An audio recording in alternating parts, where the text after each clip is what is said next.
ଗାଁ ହଉଛି ସାଲାଇବିଡା ମାଣିକିସାହି। ହଁ ମୁଁ ଏଇଠି ମଠ ସ୍ଥାପନରୁ 2000 ପୂର୍ବରୁ ମୁଁ ଏଠି ପୂଜା କରୁଛି। 2000 ମସିହା ପୂର୍ବରୁ 2000 ମସିହା ପୂର୍ବରୁ ବି ଏଇଟା ପୂଜା କାମ ମାନେ ଆମ ଭକ୍ତ ବହୁତ 4-5 ଜଣ 8 ଜଣ ଖଣ୍ଡେ ଆମେ ଅଛୁ।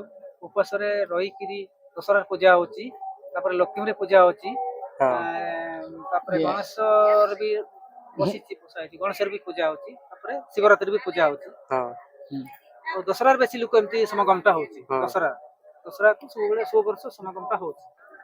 ଏଠି କି ଠାକୁରଙ୍କ ନାଁରେ ପୂଜା କରୁଛ? ଏଠି ଆମର ଲକ୍ଷ୍ମୀ, ଦୁର୍ଗମା, ଗଣେଶ, ସରସ୍ୱତୀ ହୁଁ ସେଠି ମାନେ ବସା ହେଇଛି ମୂର୍ତ୍ତିକା। ମୂର୍ତ୍ତି ବସା ହଁ, ହେଇଛି। ଆହୁରି ଏଇ ଦେବାଦେବୀଙ୍କୁ ଡକା ହଉଛି, ପୂଜା ହଉଛି। ଏଇ ଯୋଉ ଆମର ପାହାଡର ତେରିଙ୍ଗରେ ଯୋଉ ଅଛନ୍ତି ହଁ ବୁରୁବଙ୍ଗା, ଦେଶାଉଲି ସମସ୍ତଙ୍କୁ ଦୁଆରି ବି ପୂଜା ହଉଛି। ହଁ ଏଗୁଡିଆ ତ ସେମିତି ପୂଜା ଭଲରେ ଚାଲିଛି ଆଉ ଲୋକ ବହୁତ ଖୁସିରେ ଆସୁଛନ୍ତି, ଖୁସିରେ ଆଗ୍ରହରେ। ହଁ ବହୁତ ଆକର୍ଷଣୀୟ ଜାଗା ଏଇଟା ହଉଛି। ବାଉଁଶ ଅଛି ମାନେ 5ଟିରୁ ଅଧିକ ହେବନି, 5ଟିରୁ ଅଧିକ ହବ କଣ୍ଟା ବାଉଁଶ ଆଉ ପୋଖରୀ ଅଛି।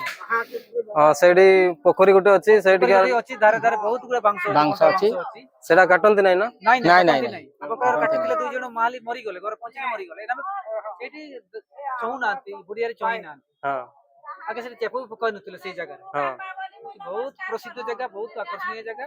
ଲୋକମାନେ କିଏ ସବୁବେଳେ ଆସିବାକୁ ଇଚ୍ଛା କରନ୍ତି ଏଇଠି। ହଁ ଏଠି ମାନସି ବି ଏଇଠି କଲେ ମାନେ ସଫଳ ହଉଛି।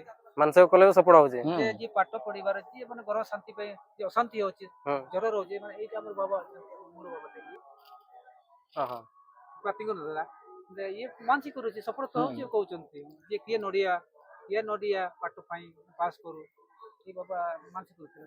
ତାହେଲେ ତୁମେ ହଉଛି ମୂଳ। ହଁ ହଁ ମୁଣ ଇଏ ଓଡ଼ିଆ କହିପାରିବ ନାହିଁ। ଓଡିଆ କହିପାରିନି। ଓଡି କରେ ହଁ ତେ ଜାଗାରେ ତ ଘର ଗୋଟି ହେଲେ ଆମେ ଆହୁରି ମାନେ ଭଲରେ ମାନେ ଦିନରାତି ଆମେ ରହିଯାଉଛି ଏମିତି ତ ହଁ ଏମିତି ବି ତ୍ରିପଲ ପାଇକରି ଆମେ ରହିଯାଉଛୁ। ଆଚ୍ଛା ଭଗବାନଙ୍କର ଭରସା ବା ଏଇ ଦେବାଦେବୀଙ୍କ ଭରସା ନେଇକି। ହଉ ହଉ, ବହୁତ ବହୁତ ଧନ୍ୟବାଦ। ବହୁତ ହଁ, ଜୟ ଶ୍ରୀରାମ, ଜୟ ଶ୍ରୀରାମ, ଜୟ ମା ଦୁର୍ଗା, ଜୟ ମା ଲକ୍ଷ୍ମୀ, ଜୟ ଗଣେଶ, ଜୟ ସରସ୍ୱତୀ। आपल्याला किती ब्रूस पुरे